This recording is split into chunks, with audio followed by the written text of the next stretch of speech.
Со османлиското освојување на Македонија и на целиот Балкански полуостров настануваат крупни промени во уредувањето и во секојдневниот живот на луѓето. Значи, веднаш по освојувањето најголемите македонски градови добиваат муслимански жители и бројот на тоа муслиманско население за кратко време станува побројно од христијанското население. Победата на една муслиманска империја над балканските христијански држави предизвикала културен шок кај сите балкански народи.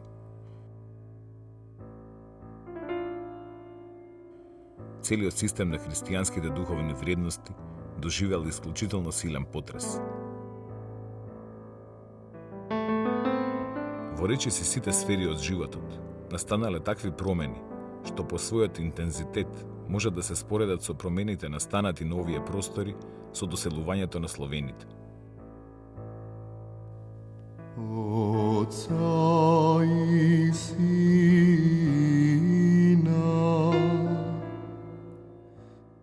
За разлика од исламската култура, која по османлиското освојување започнала да се развива и обстојувала во градовите, христијанската култура се повлекува надвор од градовите.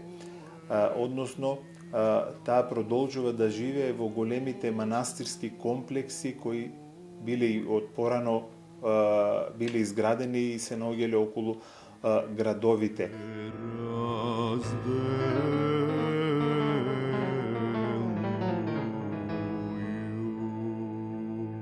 Културата, писменоста и книжевната традиција на македонското христијанско население биле нераскинливо поврзани со манастирите и црквите.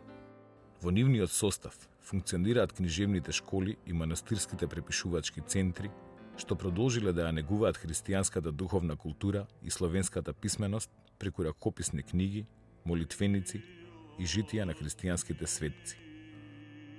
Подоцна, во 16 век, во манастирските скрипториуми се врши препишување на минеи и пролози во стихувана форма, разни историски преписи, патеписи и епистоларни состави. Лесновскиот манастир, манастирот Матејче, Свети Прохор Пчински, Слепче, Трескавец, Пречиста, Јован Бигорски, располагајќи со голем број словенски ракописи, продолжиле со традицијата на препишување.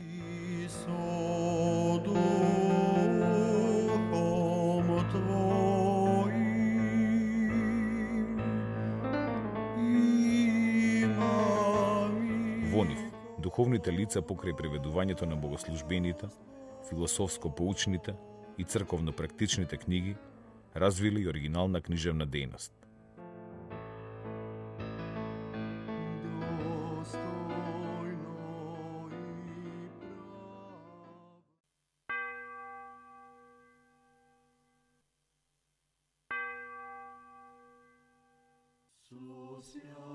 На југозападните падини на Осогово, во селото Лесново, подигнат од деспотот Јован Оливер во 1341 година, врз темелите на постара базилика се наоѓа Лесновскиот манастир. Го сочинуваат црквата Свети Архангел Михаел и пустино жител Гаврил Лесновски, камбанарија, магазинска зграда со неколку помошни простории и обновени конаци, подигнати во 19 век. Овој манастир е книжевен центар во рамките на Кратовската школа. Во него, со својата активност, се истакнуваат многу културни творци. Еден од нив е Димитар Кратовски, кој го напишал поговорот на Номоканонот за потребите на Охридската архиепископија по барање на Охридскиот архиепископ Доротеј со словенско потекло. Номоканонот бил потребен за соборната црква во Охрид како замена за грчкиот Номоканон. Во 1466 година делото било завршено, но тој не влегол во употреба. Султанот Мехмед II го протерал Доротеј со неколку охридски првенци во Мала Азија, поради нивните антиосманлиски активности. Од овој препис се зачувани само 10 листови и тие се чуваат во Народната библиотека во Москва.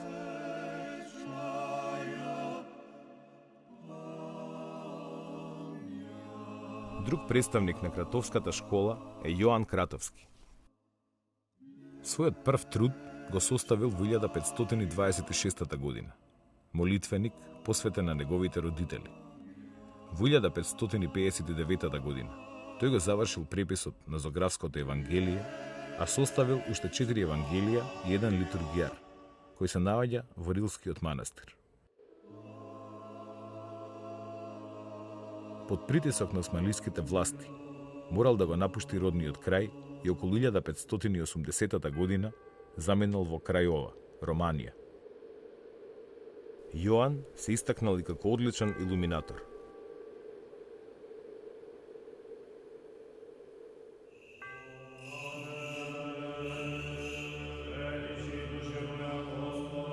На југоисточните падини на планината Скопска Црна Гора, од незината Кумановска страна, е подигнат манастирот Матејче. Манастирскиот комплекс е сочинет од црквата посветена на успението на Света Богородица и конаците што денес се обновени. Историски, незината градба ја започнува цар Душа. Матејче бил духовен и книжевен дом на познатиот ерудит Владислав Граматик од 15 век. Негов прв познат и зачуван труд е ракописниот зборник Предели, кој содржи 23 статии со јасен антикатолички став. Тој го составил и така наречениот Загребски зборник, познат по својата орнаментика и одбраните текстови од најразлични византиски автори. Покрај препишувачката и преводувачката дејност, негов значаен авторски текст е пренесувањето на моштите на Иван Рилски од Трново во Рилскиот манастир. Во него со жалење пишува за турското освојување и посебно се задржува на обновувањето на Рилскиот манастир.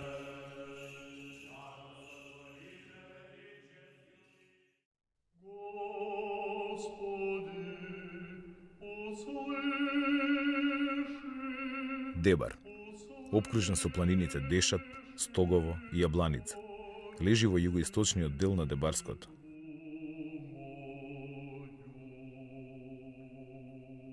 Црковниот живот во овој регион одсекогаш бил солидно организиран.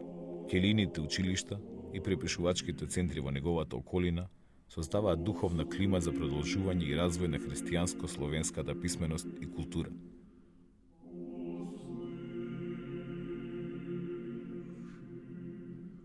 Активностите на културните дејци од овој регион допринесуваат за збогатување на културните книжевни фондови.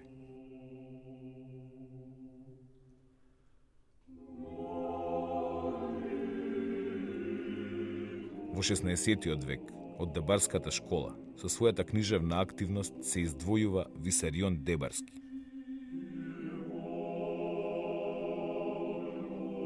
Повеќето од неговите дела биле наменети за потребите на овој манастир. Тој бил многу упатен во различните црквени книжевни родови, и тоа не само во литургиските и библиските, туку и филозофските, богословските, догматските и полемичките. Висарион Дебарски не се задржувал само на припишувачката дејност, туку правил избор од текстовите, компилирал со поинтересните содржини, зголемувајќи го бројот на мешовитите зборници од 16 век.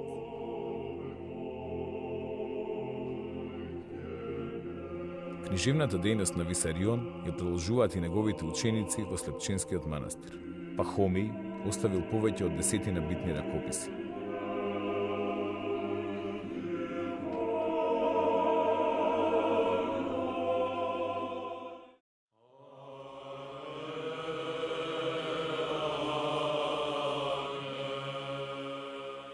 Припишувачката традиција обстојува и понатаму и во другите манастири. Така во манастирот на Горичане бил познат книжевникот Радин. Богатата и уште од порано втемелена словенска писменост и книжевна традиција во Македонија продолжила и по целосното османлиско завладување на Балканскиот полуостров.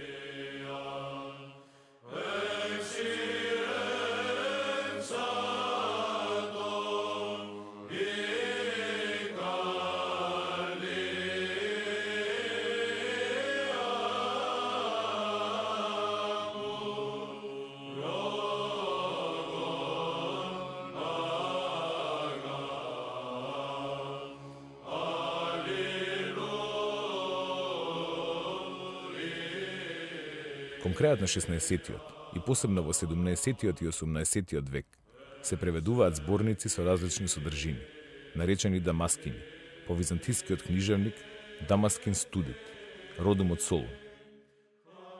Тој составил зборник со проповеди под наслов Сокровиште, кој содржал 36 слова со религиозна и морално поучна содржина.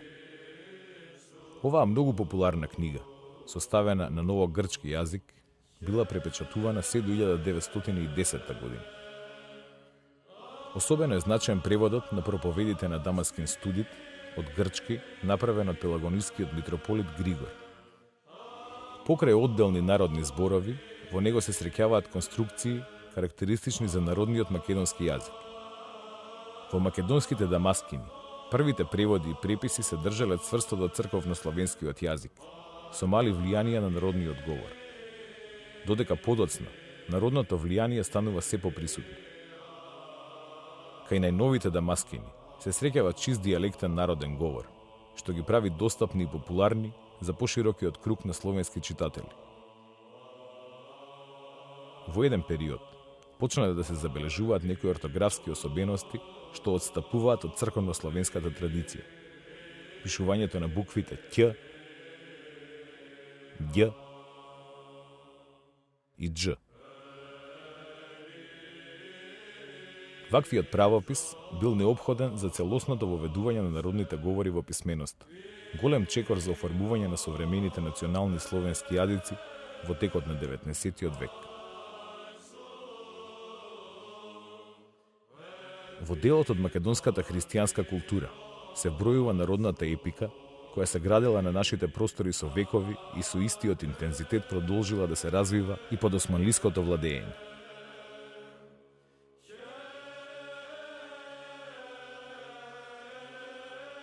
Во народните епови се опеваат популарните борци против османлиите: Марко Крале, Болен Дојчин, Момчил Војвода, потоа Секула Детенце, Груица Детенце и други. Кон овие епски песни подоцна се додаваат и народните песни за ајдуцки и комитски водачи. Во устната народна проза, покрај бројните творби со содржина за тешкиот живот на поробениот, посебно место зазема ликот на Итар Пео, во кој било сликана народната мудрост, итрина и сноодливост. Овој народен јунак историски не е потврден, а сепак во него е символизиран заштитникот на обичниот сиромашен човек наспроти неправедните, скржавите и богатите моќници.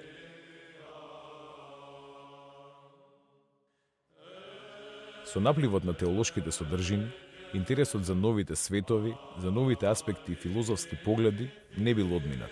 Напротив, со новопојавените жанрови, преку романите и расказите, уште повеќе се зголемуваат читателските афинитети. Смелите и богати содржини на романите навлегуваат во светови од најдалечните митологии, од истокот и од западот, од средновековното секојдневие, за Тројанската војна, за Александар Велик, за Тристан и Изолда.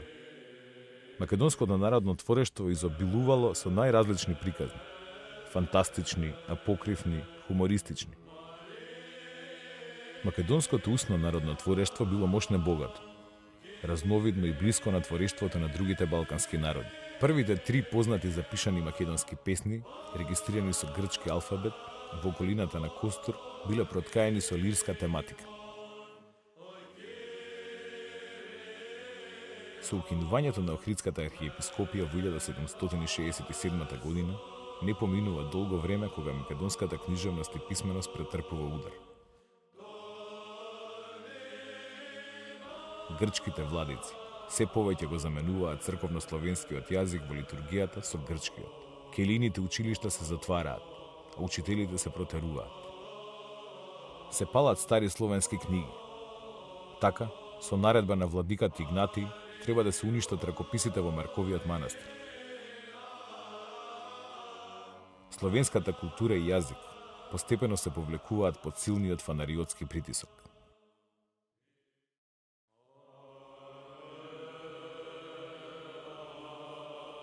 Во османлиската држава доминантна вера била исламот, поданиците христијани биле и евреи биле граѓани од втор ред. Значи, Со доаѓањето на османлиите, градењето на цркви во градовите посебно станува многу тешка и макотрапна работа. Значи, добивањето дозвола за градење на цркви било многу тешко. Градењето на нови цркви продолжува со намалено темпо и поинакви карактеристики.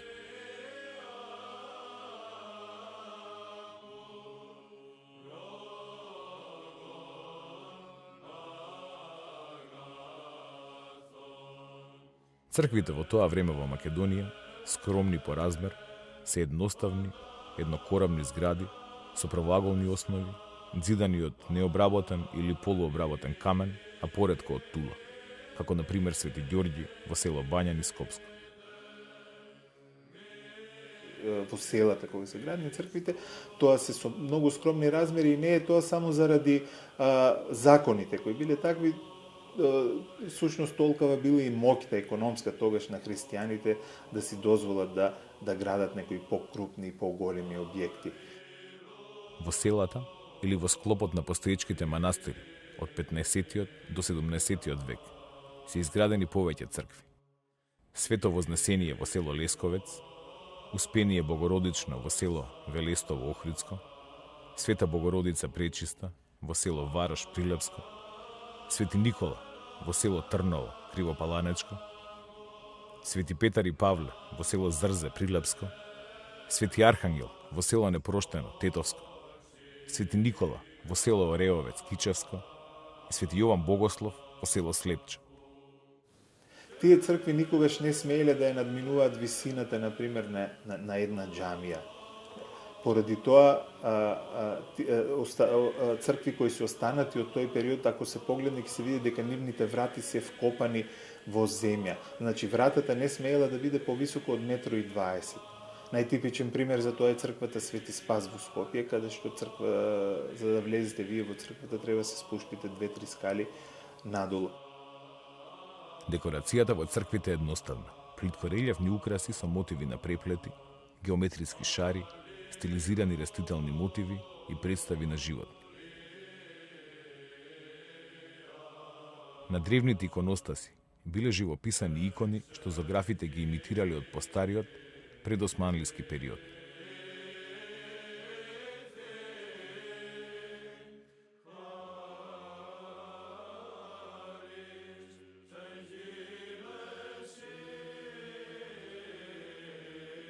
Во 18 век се обновуваат веќе постоечки црковни објекти. Црквата на манастирот Свети Јован Бигорски, изградена во 1713 година, е обновена во 1743 година од јеромонахот Иларион, а подоцна во 1800 година поправена од монахот Митрофан.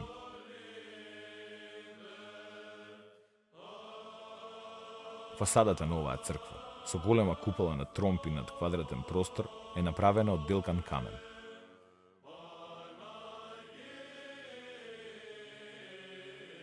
Црквата, во форма на трикорамна базилика, Света Богородица, во Роженскиот манастир, е обновена во 1715 година, а во 18 век обновена и црквата на манастирот Свети Наум, каде е запазено традиционалното градење со камен и тула.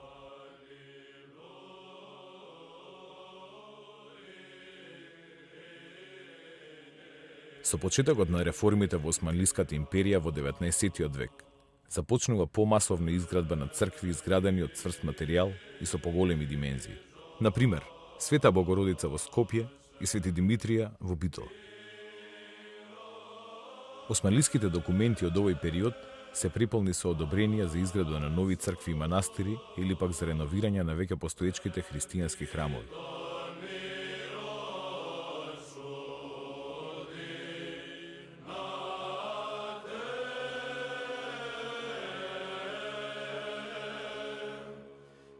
Фреско живописот и иконите се изработувани по нарачка од донатори. За поставување на иконите на иконостасот не била потребна никаква дозвола од османлиите. Во некои храмови се среќаваат поединечни или пак цела серија на икони што датираат од првата половина на 15 век. Добар пример се иконите работени за иконостасот на манастирскиот храм посветен на Свето Преображение во прилепското село Зрзе. Од иконостасот на храмот се зачувани двете престолни икони со представите на Исус Христос Спасител и животодавец и Богородица Пелагонитиса. Оваа икона, по своите ликовни и иконографски вредности, спаѓа во редот на највисоките дострели на иконописното сликарство во периодот на првите децении од 15-тиот век. Другата икона од овој период се наоѓа во црквата Богородица Перивлептос во Охрид, на која се представени свети Климент Охридски и свети Нава. Живописувањето на храмовите најпрво било обновено во Охридскиот центар во 15-тиот век, и тоа во пештерните храмови посветени на Архангел Михаил во селото Радожда и Свети Спас во близина на село Вишни, и двете во околината на Струга. Подоцна се живописани во новоизградениот храм посветен на Свети Илија во селото Елшани, Охридско, во пештерниот храм посветен на Богородица Милослива, на југозападниот дел на Преспанското езеро и така натаму. Овие фреско живописи се сликани под влијание на претходните постари школи и се со многу послаб квалитет. Локалните и самоуки мајстори во 30-тите години на 15-тиот век го заживуваат фрескописот во манастирските центри Трескавец и Зрзе, а подоцна во 15-тиот и 16-тиот век околу центарот на Свети Гаврило Лесновски во регионот на Злетово. Сликарите, започнувајќи во средината на 18-тиот и низ целиот 19-ти век, постепено ја напуштаат старата техника на фрескописување и ја заменуваат со сликање со бои, со што го забрзуваат сликањето. Во периодот на преродбата, ваквото сликање станало масовно и се појавиле повеќе центри во Македонија во кои се појавуваат голем број на зографи. Најмногу во регионот околу реките Радика и Мала река, со селата Тресонча, Лазарополе, Галичник, Гари, Росоки, Селце и други. Потоа во околината на градовите Битола, Крушево и Прилеп, кои биле под влијание на доселеното влашко население, во чии редови имало познати зографи. Најпознат меѓу нив е Дичо зограф, чија дејност е поврзана со територијата на целиот Балкан.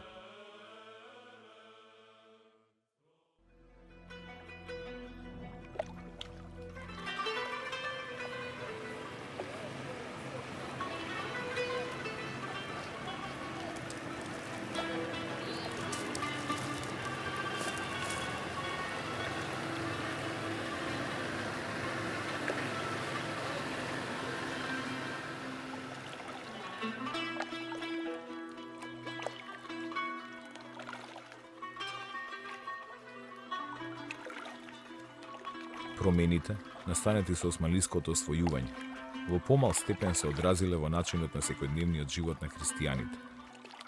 Овде постепено биле попримени одредени ориентални елементи. Исхраната останува иста, најмногу житарици, зеленчу, ковошје, млечни производи и јајца. Јадењата со месо биле помалку застапени, што било резултат на економската положба на населението и строгите верски прописи за великденските и божитните пости, како и постењето во одредени денови од седмицата.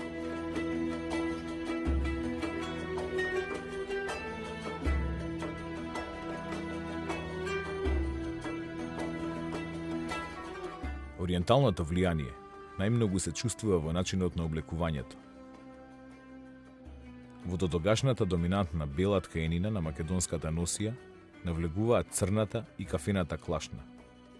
Колоритот на облеката е збогатен. Облеката почнува да се збогатува со делови кои дотогаш не се користат. Женската носија е силно колоритна, со низи од пари.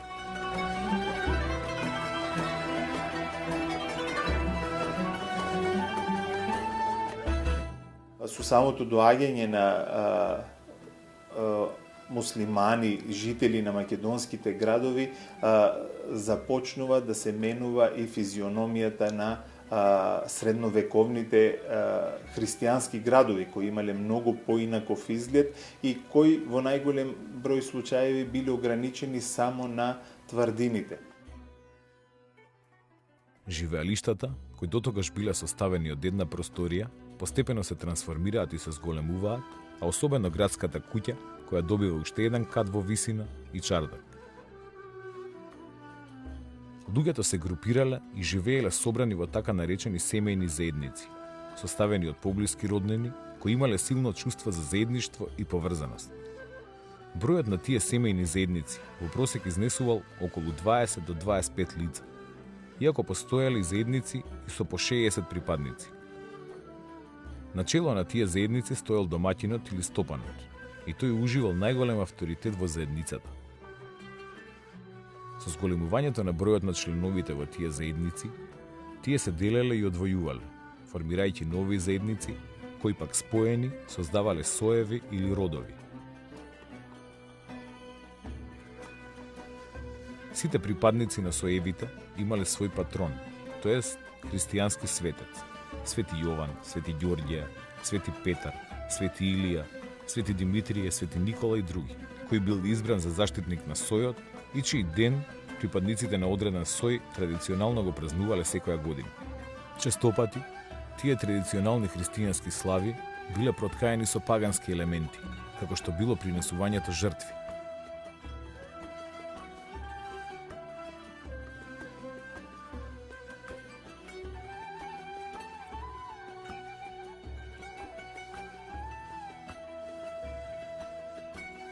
Народното ликовно творештво се изразувало преку сликање на разни ликови, животни, сцени на најразновидни материјали, текстил, глина, дрво, метал, кожа, камен.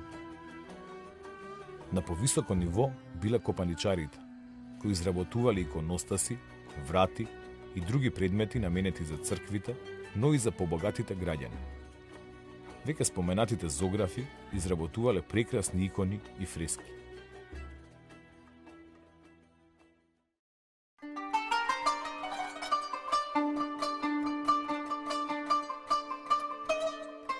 Во македонските градови никнува една специфична духовна и материјална култура во која се измешала затекнатата стара традиција со традицијата на новодојденците.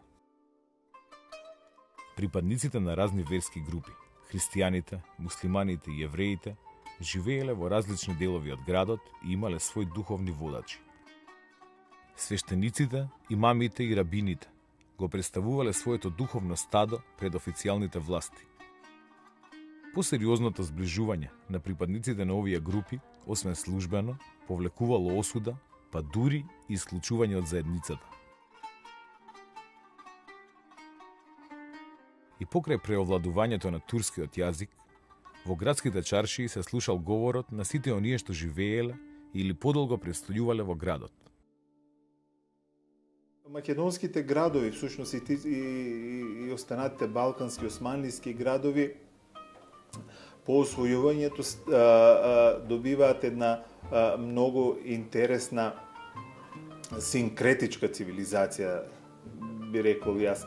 Во нив се измешуваат три религии: христијанската, исламската и подоцна во 16-тиот век со доаѓањето на евреите и еврејската религија. Во рамките на таа синкретичка култура и покрај непрестаното мешање и секојдневното комуницирање, подчинетите градски жители грижливо ја зачувале својата самобитност и народност, своите обичаи, вера, навики и својот јазик.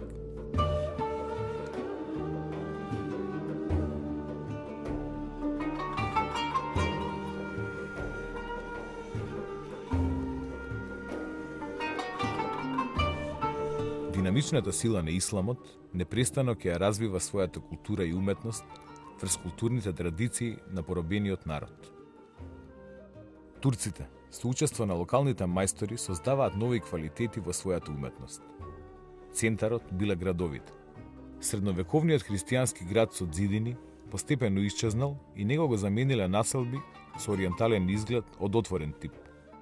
Во нив се формирале одвоени маала за муслиманското и христијанското население со збиена градба.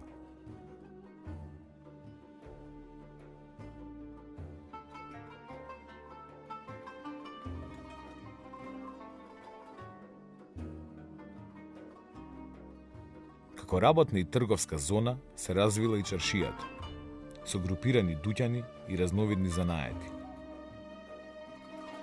Во чаршиите доаѓале сите оние градски жители кои имале потреба или да извршат некоја трговска дејност или да разменат мислења, да разменат идеи со своите, условно кажано, сонародници или со припадниците од останатите заедници. Во сите поголеми македонски градови се изградени бројни сакрални и верски објекти кои служеле за различни цели. Џамиите, месџидите, турбињата, завиите биле изградени во слава на Аллах и на новата вера, а ановите, карвансараите, амамите од многу пофункционални причини. Најзначајни џамии изградени во Македонија се Султан Муратовата џамија, Исхак Беговата Алаџа џамија, Исак Беговата, Мустафа Пашината џамија во Скопје и Исак Беговата Јени џамијата во Битола. Од профаната архитектура по својата импозантност се издвојуваат Капанан, Сулијан, Куршумлијан и Дауд Паши Наман. Исламската просвета имала нагласен религиозен карактер. Едукацијата се изведувала во мекбите и медресите, основни и средни муслимански верски училишта. Текињата на дервишите исто така биле центри за религиозна едукација и воспитување.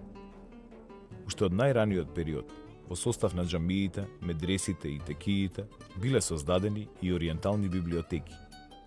За најстара се смета библиотеката на Исхакбек, основана 1445 година, а најбогата била библиотеката при медресата на Исабек во Скопје.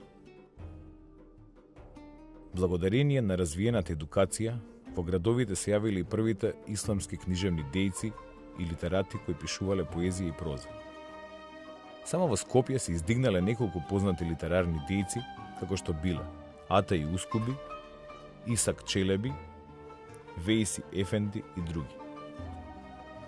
Од османлиските поети во Битола познати се Хавери, Зухури, Челеби, Вахии, Ќатиб Хасан, додека во Тетово се истакнале поетите Суџуди и Тулуи. Во повеќе градови во Македонија живееле и работеле како професори во медресите или како кадии и други познати учени личности. Таков бил Ахмед и Самудин Таштјопролузаде, кој бил меѓу првите османлиски енциклопедисти.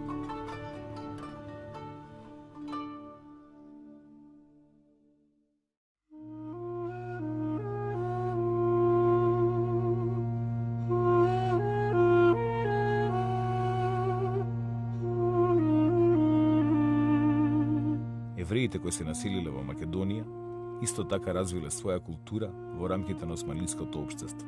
Тие основале своји образовни институции во кои се развивала теологијата, астрономијата, филозофијата и математиката. При синагогите работеле основни училишта и училишта за повозрасни, каде децата се описменувале и се читал Талмудот. Најважен духовен центар на евреите во Македонија бил Солун. Во тој град творил и Дон Јуда Беневиста, еден од најучените и најбогати евреи во тоа време. Тој создал голема библиотека и ја основал Солунската Талмудска академија. Присуството на евреите означува огромен придонес за целокупната култура во Македонија.